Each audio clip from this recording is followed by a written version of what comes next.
I'm sorry if you overpaid for the ones that were 40 and 50 bucks. This one's way better. It's got an intelligent display.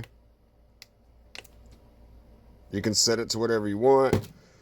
Comes with all of these. I happen to have a flat tire. We're going to go try it out. As you can see, my tire is flat. Let's see if it can fill it up.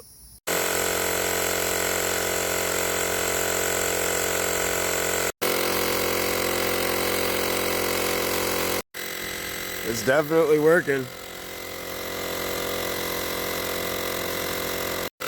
Guys, this tire's been flat for like a week. I haven't moved this truck.